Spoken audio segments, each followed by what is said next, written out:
Hello everyone, in today's video, I'm going to show you how to generate unit tests using Claude Code. First, open your project by going to your project folder in the terminal using cd my project and make sure your code base is ready and running properly. Whether you are using Node.js, Laravel or Python, so Claude can understand the structure clearly.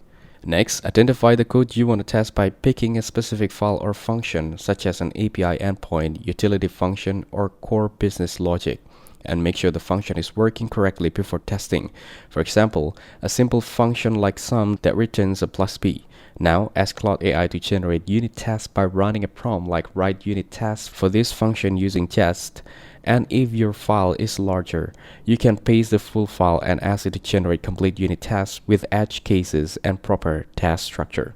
Then, choose your testing framework based on your language, such as Jest or Mocha for JavaScript, PHP Unit for PHP, and PyTest for Python, and make sure the framework matches your project setup so the tests run without issues.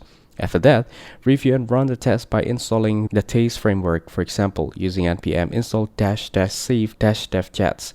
Then configure your package JSON file if needed, and run npm test to execute the test, and carefully check the results to see which test passed or failed. Finally, improve test coverage by asking Claude to add edge cases, error handling, and full coverage tests, and it can generate edge cases like invalid inputs, null values, and unexpected behavior, along with mock data and error scenarios to make your tests stronger and more reliable. That's it. Thanks for watching. Don't forget to like and subscribe for more videos.